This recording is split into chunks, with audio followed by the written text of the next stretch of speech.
Saudara dan saudari, para punjangga pula berperi-peri bahawa sekalipun kita tidak mampu memberi jaminan tentang masa depan anak-anak muda, namun apa yang pasti boleh dilakukan ialah menyedia dan membangun mereka untuk hari muka. Kerana pemimpin yang baik lagi bertanggungjawab adalah pemimpin yang mempersiagakan pelapis masa depan.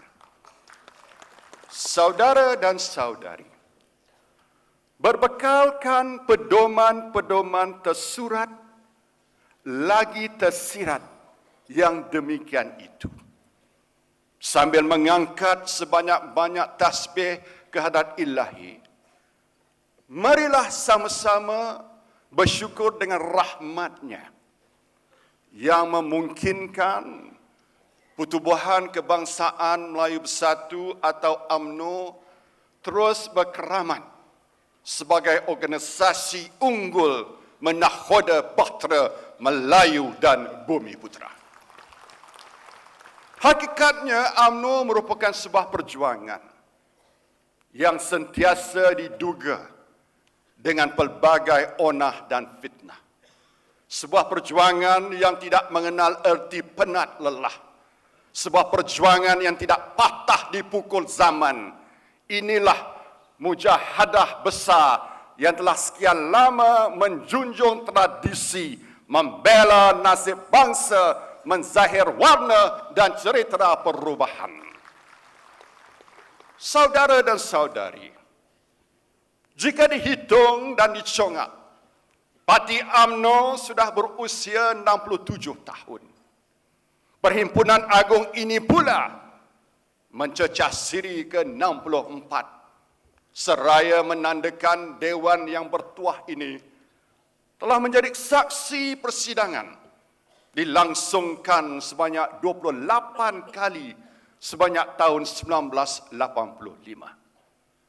Begitulah UMNO bertatih dan sudah berjalan jauh didewasakan oleh usia dan pengalaman. Disebut orang Nyor Gading puncak mahligai, ketupat pulut berisi inti. Biar dilambung gelora dan badai, biar dihentak bertubi-tubi, perjuangan mulia ini tak boleh berhenti. Saudara dan saudari, ingatlah pesan para ulama.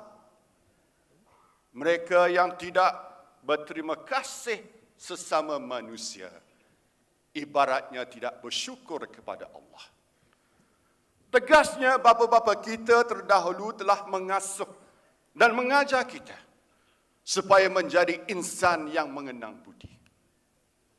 Ehwalnya, UMNO adalah parti yang sentiasa menghargai, penyokong dan pendukung, mengenang barisan pejuang yang lepas selama puluhan tahun, siang dan malam, berhujan, berpanas, menempuh keringat, berkorban jiwa dan raga, menolak kepentingan diri demi kelangsungan wadah Melayu dan Bumi Putera.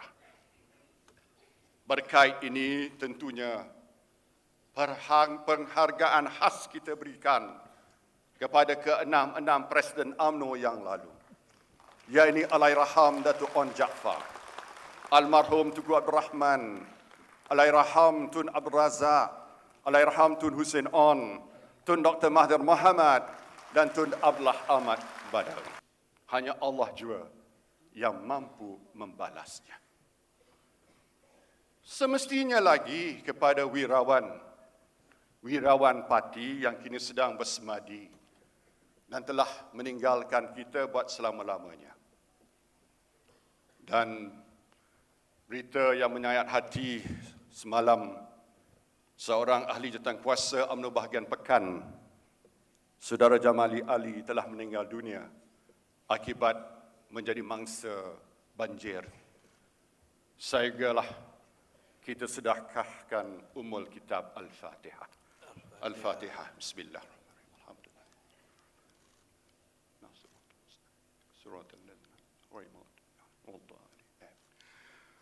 Saudara dan saudari sekalian, jika kita imbas kembali, negara mencapai kemerdekaan pada 31 Ogos tahun 1957. Rakyat telah hidup dalam keharmonian, bersatu padu, membina negara. Pada 16 hari bulan September 1963 pula, Sabah dan Sarawak telah bergabung bagi membentuk Malaysia. Syukur Alhamdulillah, penyatuan ini membawa berjuta rahmat kepada kita. Hasilnya, kita telah membentuk perikatan dan gabungan parti-parti politik bagi membina gandengan kokoh yang kita namakan Barisan Nasional. Seperti semua maklum pula, pada bulan Mei yang lalu, kita telah menghadapi pilihan raya umum ke-13. Sehubungan itu bagi pihak kerajaan, saya merakamkan setinggi-tinggi penghargaan dan terima kasih kepada semua rakyat Malaysia, terutamanya masyarakat Melayu dan Bumi Putera yang telah menunjang mandat serta kepercayaan kepada Barisan Nasional untuk terus memimpin negara. Apa yang lebih bererti adalah UMNO sebagai parti tonggak telah berjaya menambah kerusi parlimennya daripada 79 kepada 88. Ini membuktikan walau apapun rintangan, sekali apapun halangan, kepimpinan transformatif UMNO bersama parti-parti komponen Barisan Nasional terus kokoh, terus kental dan terus ampuh bertahan sebagai parti pilihan rakyat untuk tempoh 5 tahun yang akan datang. Saudara dan saudari, kita turut bersyukur kerana Sabah dan Sarawak telah menyumbang sebanyak 47 kerusi parlimen kepada Barisan Nasional. Saya sebut baru-baru ini dalam bahasa Iban, utai besai gagak mi'at. Maksudnya, jika kita bersatu padu, hidup saling berganding-ganding, tiada masalah yang tidak dapat diselesaikan. Sebab itulah kita tidak pernah lupa jasa dan kita tidak sekali-kali alpa dengan sokongan dan pengorbanan orang Sabah dan Sarawak. Jadinya, sebagai tanda kasih dan penghargaan kepada saudara-saudari kita di sana, saya telah melantik 13 menteri dan 8 timbalan menteri, masing-masing 6 menteri dan 4 timbalan menteri dari Sabah, manakala 7 menteri dan 4 timbalan menteri dari Sarawak. Saudara dan saudari,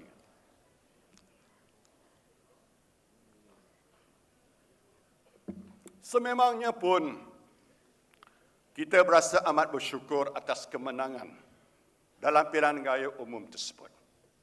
Satu pilihan raya besar yang begitu sengit dan penuh tantangan.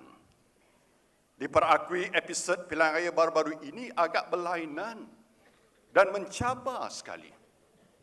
Namun kita boleh berbangga kerana semuanya itu dilalui dengan teratur menurut batas-batas dan lunas-lunas demokrasi sebagaimana yang diperuntukkan oleh Perlembagaan Persekutuan, sehingga diberi gelar oleh kawan dan lawan sebagai ibu segala pilihan raya. Saudara dan saudari, berbicara tentang pilihan raya umum ke-13 lalu, bidalan Melayu menyebut, bila rumah siap, pahat pun mula berbunyi. Nampaknya pihak pembangkang tidak berlapang dada menerima kemenangan kita. Apa saja yang dikatakan tidak kena, ada saja yang dikatakan tidak kena, ada saja yang dikorek-korek sebagai silap di mata mereka. Misalnya, mereka semacam tak faham atau tak mahu memperakui sistem first past the post. Ingin saya tegas terangkan bahawa sistem ini telah pun kita amalkan sejak pilihan raya 1989 lagi. Dan bukan saja di Malaysia, bahkan di banyak negara lain. Di mana parti pertama yang mencapai majoriti di isytihar menang. Maknanya, semasa pilihan tersebut, apabila Barisan Nasional mencecah 112 daripada 222 kerusi, menurut sistem ini, kita berhak membentuk kerajaan seperti yang dilakukan. Kalau saya nak bagi analogi untuk kefahaman ramai, cerita mudahnya begini. Katalah dalam satu perlawanan badminton, tak kiralah Chong Wei lawan Lindan ke, ataupun Najib lawan Anwar, atau Anwar lawan Najib, mana-mana pun tak kisah. Dalam set pertama, Najib menang 21-15.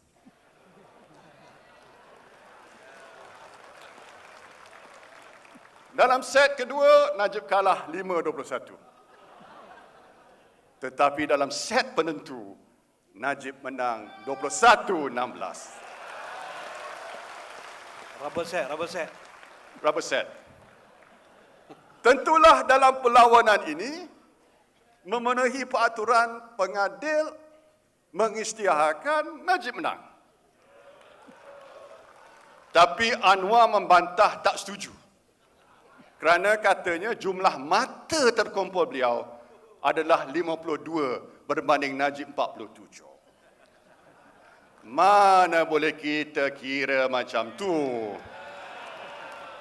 Tak betul tu. Kita ada sistem. Kita main ikut set. Siapa menang majoriti, dialah juara.